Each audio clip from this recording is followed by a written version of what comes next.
Hi everyone. In this video we will introduce one of our final introductory topics. We'll talk about the sine function.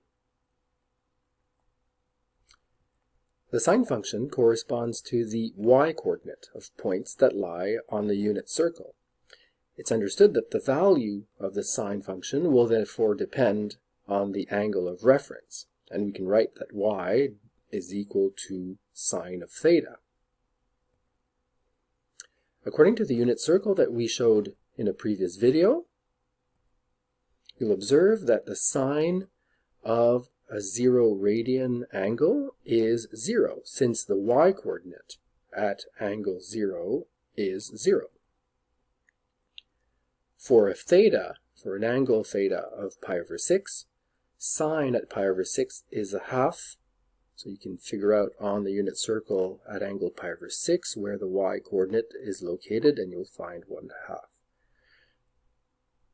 Sine at pi over 2 is 1, since the y-coordinate is equal to 1 when theta is pi over 2. Just to pick one amongst many others, sine at 4 pi over 3, which you can figure out the location of in the unit circle, has a y-coordinate that is minus root of 3 over 2. So sine at 4 pi over 3 is minus root 3 over 2.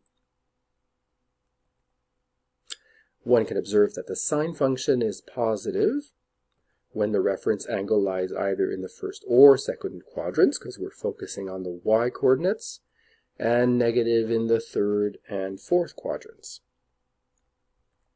Some other features that you can recognize: sine of theta and sine of theta plus or minus 2 pi are obviously equal because the y component remains the same when full rotations are applied, whether clockwise or counterclockwise.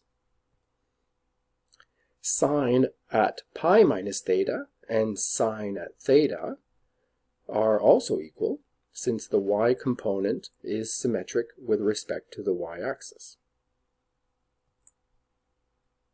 Now the graph of the sine function can be graphed by using theta as the independent variable. So if you used the y-coordinates from the previous unit circle and plotted them with theta along the x-axis, then you would get a sine curve as shown below. Features to keep in mind when observing the graph of the sine function. So notice how the domain consists of all real numbers. The range is from minus 1 to 1 inclusively. In other words, the maximum value is 1 and the minimum value is minus 1. The amplitude of the sine curve is 1. Now 1 being the displacement above and below the average value that the sine function has, the average or the median value. So the sine curve oscillates above and below 0, 1 unit above to reach its max, 1 unit below to reach its minimum. The period of the sine curve is 2 pi. It takes a full rotation along the unit circle to start recreating the same curve. Just as other functions, the notation that accompanies the sine function can be altered. The variables that are used can vary. For example, it's quite acceptable to write y equals sine of x. Now don't confuse the x and the y as those of the unit circle. It's simply implied that in this case, x plays the role of the angle or the argument, and that the result of sine of x is denoted by y. Now we can modify the sine function like we did for other functions in the past. We can submit a sine function to a horizontal or a vertical translation, to reflections, horizontal or vertical compressions or stretches. So in the most general form, a sine function is expressed as follows: y equals a sine of b times x minus h plus k. The roles of the different parameters that appear in this general formula are as follows. So the absolute value of A is the amplitude of the curve. In other words, it'll be how far above and below the median value the sine function will extend. So the basic function that we drew earlier is compressed vertically if A is between -1 and 1, whereas it is stretched vertically if the size of A in absolute value is bigger than 1. If A is negative, then the basic sine function is also flipped, so it is reflected horizontally. The maximum becomes the minimum and vice versa. 2 pi over b is the period of the sine curve. H denotes the horizontal translation that it will be submitted to, and K represents the vertical translation. If H is positive, the translation is to the right. If H is negative, translation is to the left. And as before, if K is positive, translation is up, whereas if K is negative, translation will be downwards. Some advice when it comes to graphing a general sine curve.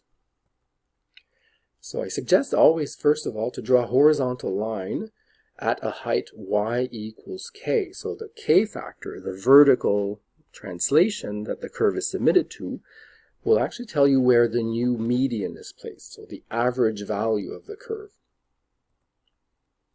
Now if you add to k or subtract from k the size of the amplitude, you can then draw two other lines. These will consist of the min and max values that the sine function will attain.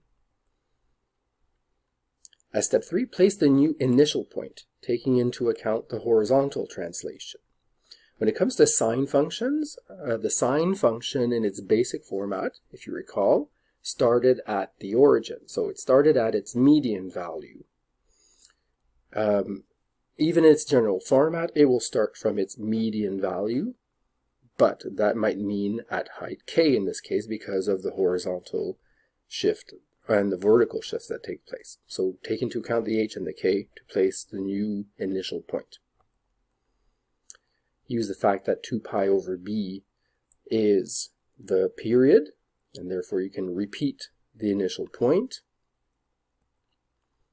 And for sine functions, max and mins are equidistant from the median points themselves, so we'll develop kind of a pattern by finding maxes and mins between the medians that we have drawn through step 4. Okay, so all this seems all quite magical until we apply an example to it. So here we go. So we're going to draw the curve y equals -3 sine of 2 pi times x plus 1 plus 5. Actually, the curve itself is already drawn, but I'll show you how it was obtained by following the steps that I presented earlier. So first and foremost, we have to identify the median value, which is given by the k. K itself is 5. So here I'm going to draw a line at a height y equals 5. The amplitude is 3. So of course the a value itself is -3, but the amplitude is taken in absolute value and is 3. So I will draw two other lines, 3 units above and 3 units below the median value that I've just drawn. So from 5 go 3 units up, 3 units down, and you'll get 8 and 2. Okay, so the sine curve will have to remain between 2 and 8. Then we're going to locate the initial point. So normally a sine function passes through the origin, which is its median value. So the new initial point will still be at its median value, which is 5. However, it's been displaced by a shift of 1 unit to the left because of the h value being -1. Notice that in the general formula here we have x plus 1 inside the sine function. So x minus -1 tells us that -1 is the h. And there we go. Here is the new initial position. Now because of the period, which is 2 pi over b, 2 pi over b is 2 pi over 2 pi, so 1 in this case, we know that this point will repeat every 1 unit. There we go. Okay. Then, kind of a curveball is the fact that a is negative. So negative means that the curve itself will be flipped. A sine function usually passes through its original point, its initial point, in an increasing factor, in an increasing fashion. Thank you. So in this case, because of the negative value of a, the sine function will pass through its initial point in a decreasing fashion, which is what you're observing in the curve. So notice how we're going through the initial point and its periodic repetitions in a decreasing behavior. All right, good. So now between the median points are equally distant median points, and then between the median points are the maxes and mins, keeping in mind that we are decreasing from the median. We will reach minimum points, and that will be repeated every one, and then maximum point later on in the period. And then the repetitions take place to get our curve. Hopefully this helps you graph general functions of the sine.